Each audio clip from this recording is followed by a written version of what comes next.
Recorded live with little no editing. It's Defense Up. I'm Run 7. How you doing? We're talking about the Darkhold today in chat, and if you want to be a part of the conversation, links are in the description. Come and join us Tuesdays and Thursdays on Twitch. We have a lot of fun. It's free. The community here is fantastic. We all get along for the most part, and they only make fun of me like half the time. And you can too if you want to. But we are going over True 26's defense, and we grade on 5 different criteria. It's who you're using, their placement, their power levels, their ISOs, and what kind of mood I'm in. True 26 has what we call a beginner filler defense. They just threw in some stuff, and then they tried to make it work as best they could. So you're going to see some low numbers here, but you're also going to be seeing it built correctly at those low numbers, which is important. Because if somebody doesn't want to punch up too high, they might get tripped up by some of this stuff. You never know what happens at these lower end values. So let's take a look at this PymTech team. I love the placement, I love the ISOs, and I love the amount of investment in this team.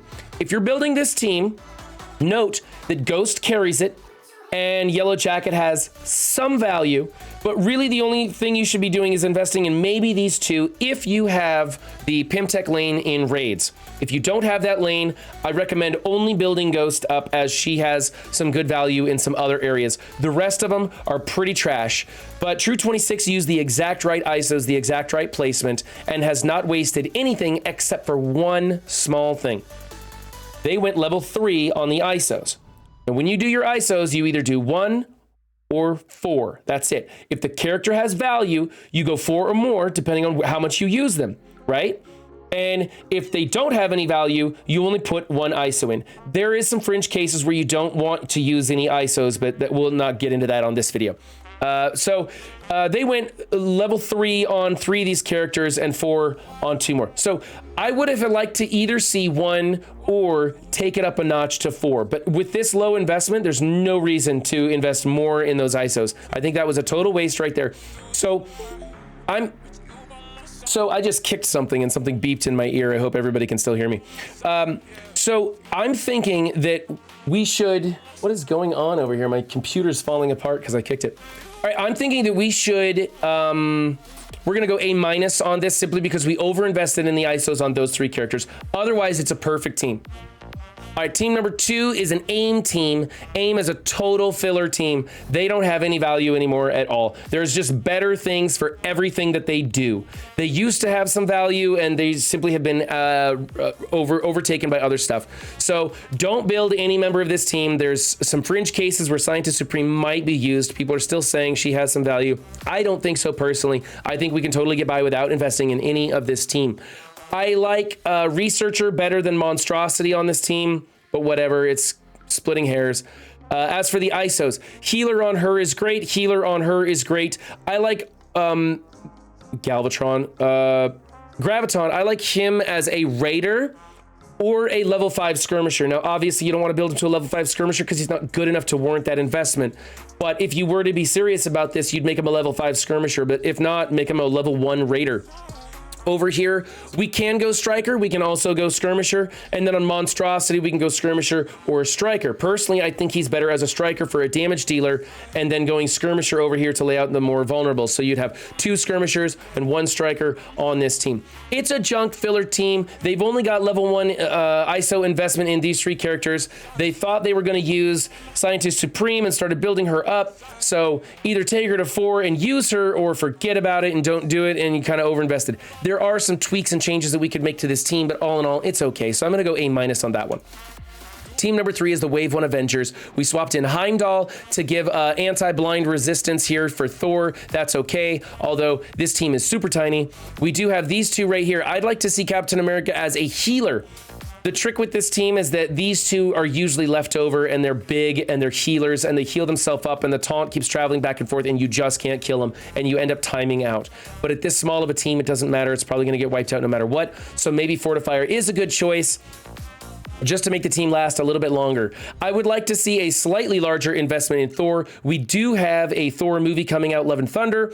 There is no word of any characters coming out, but there are lots of speculation on like getting a Jane or like there's like a Gore the God Killer, some character, something like that from the movie that might come out. So there may be a reason to invest in this in the future. Keep your eye on it. I'm not saying that's the case, but just keep your eye out. And then Heimdall is Heimdall. Let's see. If you're going to build any of these characters, the proper ISOs would be Raider. Raider's good here.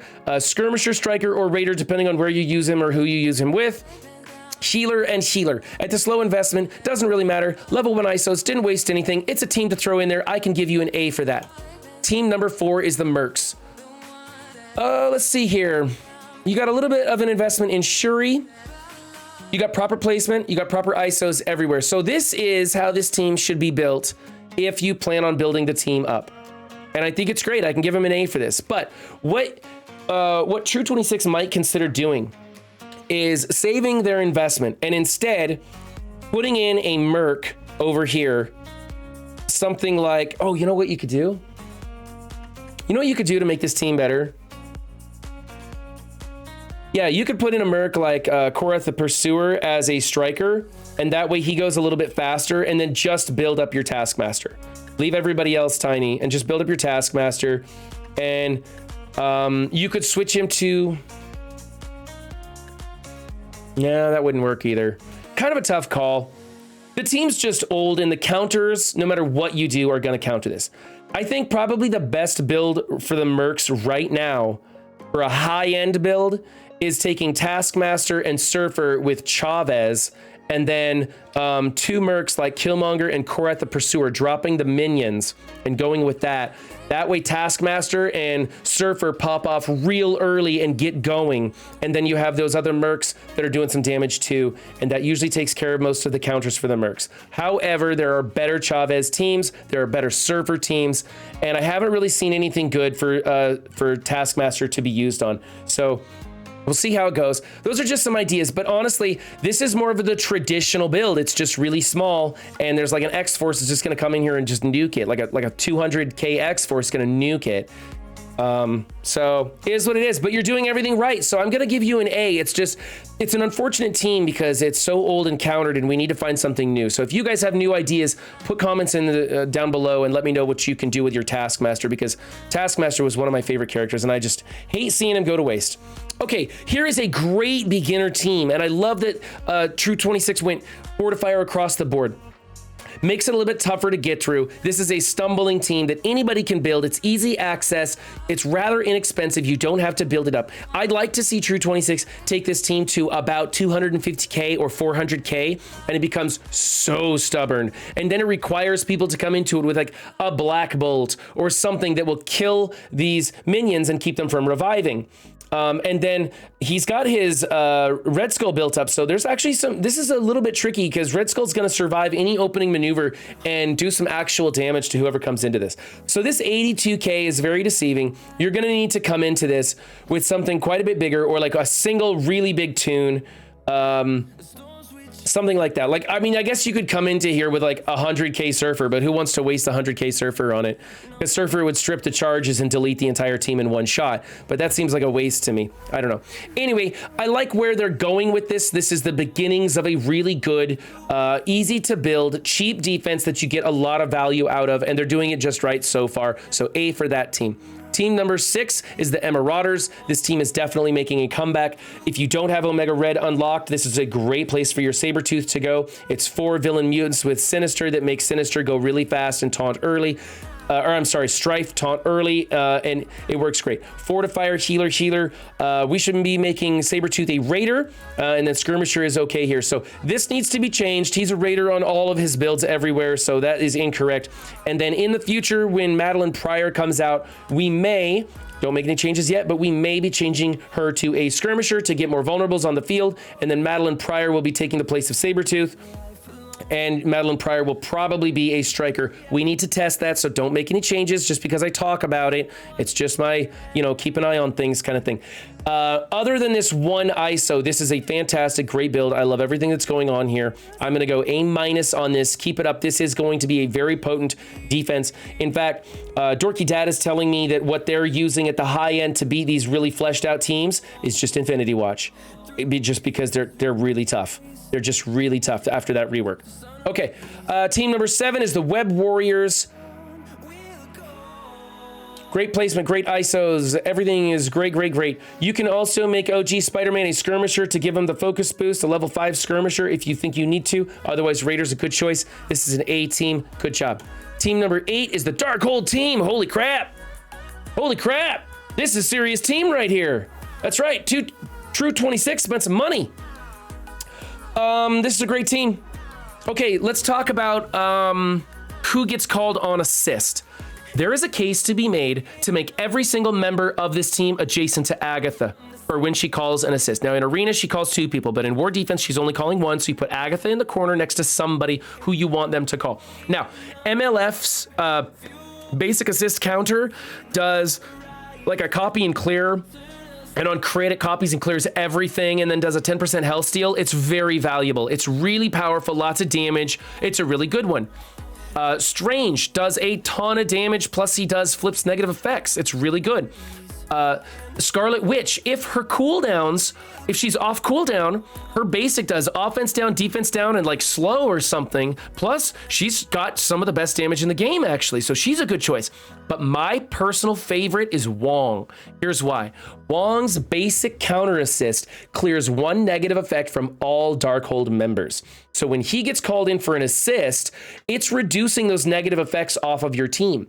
And one of the big scare tactics is to go into this team and put more negative effects on them than what they're putting on to you if you're doing some sort of a mirror match. We're seeing some other stuff go into this team lately, but we got to wait until we get stars on this team to really see where it plays out. But for right now, it's all about getting negative effects onto this team. So if your Wong is clearing those negative effects, you're going to be doing a lot better. Also, Wong has great, they all have great damage. I mean, they're all fantastic. So I think MLF is my second favorite choice, but I think Wong is my first favorite choice to be next to Agatha. So I think we could do a placement swap. Also, Raider, Skirmisher, or Striker are all good choices for MLF. I think we're going to land on Skirmisher. So don't overinvest in your builds just yet. Again, let's see where this plays out with stars and red stars and all that and see what we're going to end up with.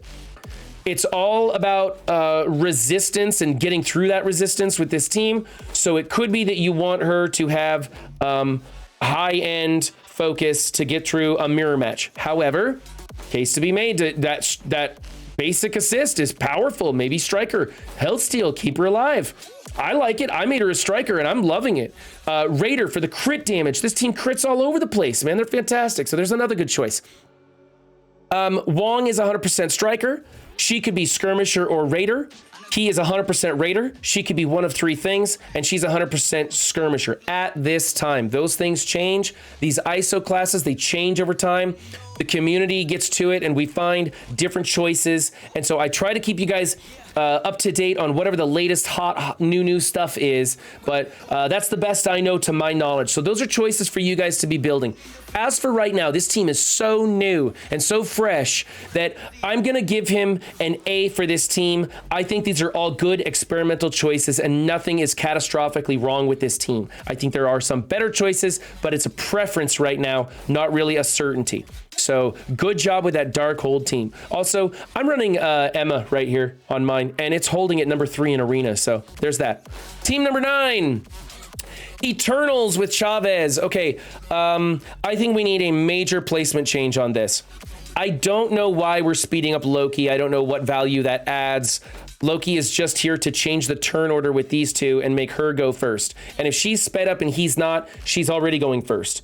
It also forces, there's like a Zemo build where Zemo can get in front and ability block her, but you put Loki in and there's nothing they can do about it anymore. So there's that. What I would like to see, Loki, then I would like to see Cersei, then America Chavez, then Icarus, and then Thanos on the end. So all the energy from Thanos goes to Icarus. That's why you put Thanos in here. By the way, Thanos ain't doing anything on this because he doesn't have a T4 in his passive. You got to have the T4 in his passive, so 100% of that energy goes to a cosmic adjacent ally, which would be Icarus, and in this case, Cersei. Also, they're splitting the difference. You want it to all go to Icarus so that when somebody comes in on the second match, Icarus still nukes. All right, so what we need to do is either invest heavily in Thanos, which may not be a good idea at your level, or put somebody else in here entirely. I don't know. Emma or Cable or something entirely different. A Death Pool could be good. She doesn't give out energy, but she does do good cleanup work. It's a thing to do. But I definitely think we should change the placement so that Icarus and Cersei are sped up with Loki changing the turn order, and then Thanos on the end, if you were to invest in Thanos, giving that energy. You don't need to do anything with America Chavez except stick a T4 in her passive, so she's giving the speed up. I don't think that's happening right here. She's got blue rings, yeah, so it's not happening. So we need T4s in these characters. This is actually a total waste. Without the T4s, this is a total waste. Your America Chavez speed up team is not speeding up anything. So, she also has a T4. She does, True. True says she's got a T4. I didn't know we could put T4 in it at that level. I thought you had to have them at like gear tier 12. So, okay. He says there's a T4 in America Chavez, so I'll take his word for it and believe him. Yeah, I was looking at those rings and knew you had T4s. Oh, okay. All right. So he has T4 in his passive. Oh, okay. I'm sorry. I was mistaken. I thought they had to be like gear tier 12 to get to the T4. But all right. So they have T4s in their passives. Good job. That changes everything. This is a really good team. I just want a placement tweak. I'll go B+ on it. I was going to give you an F for that, but since they've got the T4s in it, we're good. All right. I didn't know that. See, I make mistakes, guys. So leave comments when I make mistakes. Help me get this stuff right because I want to be producing the best content for you that I can. All right. Team number 10 is the H for H team. Okay, fantastic placement. Great ISOs. And the only thing I want to see is I want to see raise this power level to 400. Get this power level to 400, and it's going to force them to come in with a meta counter. A Darkhold, or an Infinity Watch, or a Weapon X, or something really big. At this power level, somebody could punch down with like a great big Black Order or something, and probably make some headway with this team. It's still scary to come into it, but it can work. So I'd like to see you make just a minor investment into this team. Like I'm talking like gear tier 12, 6664 across the board is probably where you should take them. That's going to give you the value for this team. Otherwise, there's no point in even fielding this team. The whole point is to soak up those big meta teams and help out your alliance in other areas. So I think bring this power level up to 400 and we'll be doing good. You're not wasting anything. You're on a great starting path right here. So I'm just going to say A-, keep on going. And oh, that's it. That was team number 10. All right. If you like what you saw, hit that like button, subscribe for more videos. I'm trying to put out at least 6 of these a week plus other content. And in a couple of months, I'm really going to be ramping it up with all kinds of crazy good videos, news videos, collaborations, all kinds of stuff. I'm just really busy in my real life right now and don't have the time, but I am quitting my job. So hopefully that'll give me the time I need. All right. Remember guys, don't just have a good game, be good to yourselves and others too. And I will see you next time. Bye.